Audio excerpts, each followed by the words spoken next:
பாருங்கள், ஃபுல்லாக தோண்டி வச்சுருக்காங்க. எல்லாம் பைல் போட்டு ஃபவுண்டேஷன் போட்டு அதுலேருந்து ஷெட்டு போடுவாங்கன்னு நினைக்கிறேன். ஷெட்டு போடுவாங்களோ அந்த பக்கத்துலேயும் இந்த பக்கம் நடந்து வரத்துக்கு ஸ்கை வாக் மாதிரி போடுவாங்களா தெரியல. போட்டு முடிஞ்சால் தான் தெரியும்.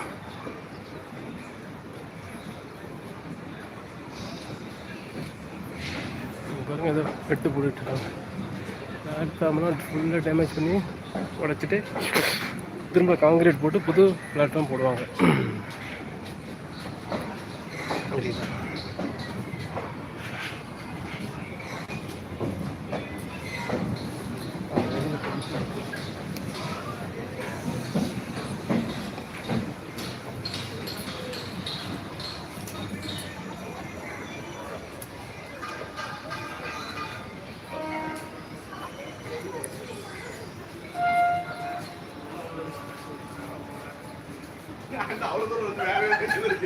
இந்த பக்கம் இந்த பிளாட்ஃபார்ம் ஷெட் எல்லாத்தையும் உடச்சிட்டாங்க. எல்லா வேலையும் நடந்துகிட்டு இருக்கு. ஒரு எக்மோர் ஸ்டேஷனில் நடக்கிற ரினோவேஷன்.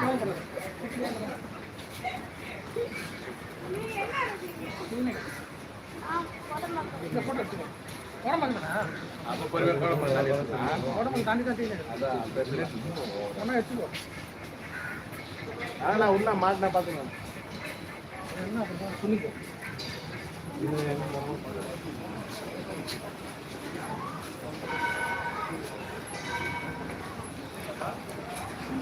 பாருங்கள், எக்மோர் பக்கத்தில் கட்டக்கூடிய பேக் சைடு கட்டக்கூடிய ஒரு பில்டிங். ரயில்வே சொந்தமான இடம் தான். ஒரு பழைய பில்டிங்லாம் இங்கே இருந்தது.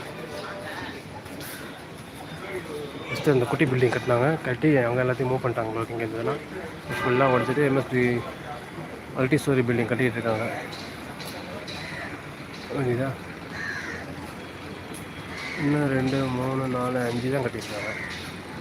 இன்னும் 4 மணி சேர்த்து கட்டி ஹோட்டலு, லாட்ஜி, ரூம்ஸு எல்லாம் பண்ணலாம்ல. காசு வர்றதுக்கு நிறைய வழி இருக்குது. ஆனால் எதுவும் செய்ய மாட்டாங்கிறாங்க. ஒருபடியாக செஞ்சாலும் மெயின்டைன் பண்ண கிடையாது. அவங்களே தங்கிக்கிறாங்க ஃப்ரீயாக. ரயில்வே ஆஃபீஸர்ஸ், ரயில்வேல எம்ப்ளாயீஸ்லாம் அவங்களே தங்கிட்டு நாட்டுக்கு காசு கொடுக்கறதில்ல. அவனை சம்பளம் கொஞ்சமாக வாங்குறானுங்க. இல்லை பயணப்படி, பஞ்சப்படி, நெஞ்சப்படின்னு எல்லாத்தையும் வாங்கிக்கிறாங்க. வருஷம் இன்க்ரிமெண்ட் கரெக்டாக போட்டுறாங்க. தீபாவளி போனஸு நம்ம வேலை பார்க்குற இடத்துல சம்பளம் கொடுக்கறதுக்கு அழுகுறானுங்க.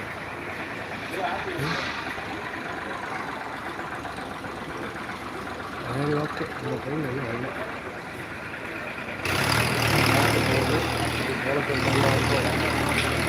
அப்படியே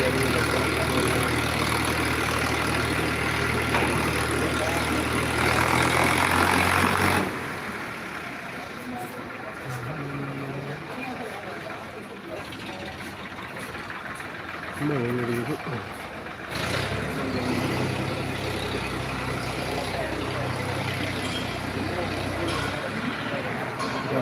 ஜென்ரேட் வச்சுருக்காங்க. 3 ஜென்ரேட் வச்சுருக்காங்க.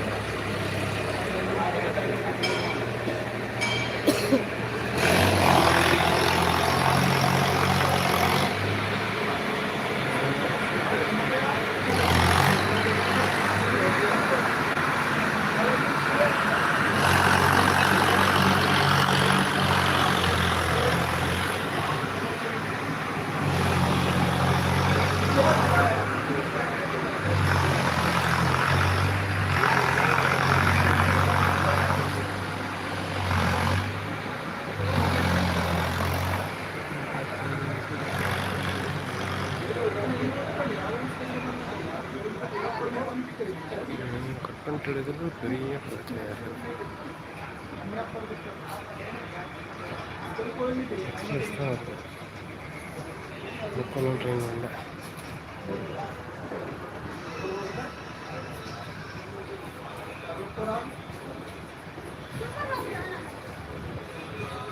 இந்த ஒரு டேங்க்கு இதில் கார் பார்க்கிங் கட்டிகிட்டு இருக்காங்க. புரியுதா?